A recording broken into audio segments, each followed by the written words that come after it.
আজকে একজন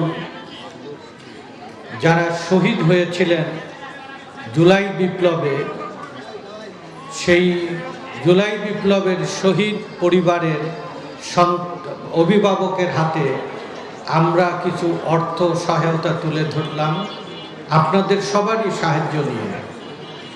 আর রাষ্ট্রের কাছে, সরকারের কাছে আমরা যথোপযুক্ত সহযোগিতা যেন পরিবারকে পুনর্বাসনের জন্য দেওয়া হয়, সে কারণে আমরা দেশজোড়া শ্রমিক জাগরণের চেষ্টা করছি।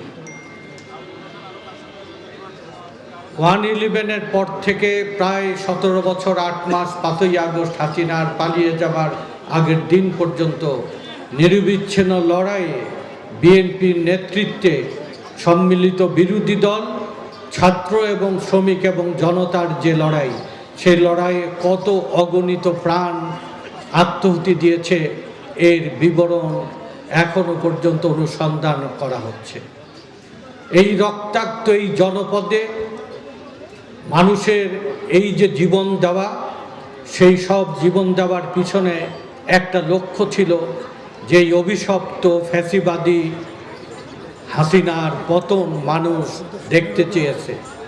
যারা লড়াই করেছে রাজপথে, যারা নির্যাতিত হয়েছে, যারা কারাবরণ করেছে, আর যারা এই লড়াইয়ে আসতে পারেনি, ঘরে ঘরে অগণিত মানুষ আল্লাহর দরবারে ফরিয়াদ করেছিল এই দুঃসহ অভিশপ্ত দুঃশাসন থেকে মুক্তির জন্য। আর এই রকম একটা পরিস্থিতি স্বাধীনতার পরে শেখ মুজিবের শাসন আমলে এমন এক দুঃসহ অভিশপ্ত শাসন দেখেছিলাম। বাংলাদেশে খুন, গুম, লুটতরাজ, হাইজ্যাক, নারী ধর্ষণ, পাচার, দেশকে বিপদগামী করার জন্যে এবং প্রতিবাদ করলে হত্যা, গুম করা হতো।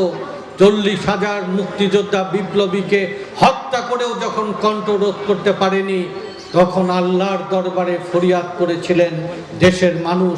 এই 5ই আগস্টের এই পরিবর্তনের মতোই একটি জালিম শাহীর পতন হয়েছিল 1975 সালে।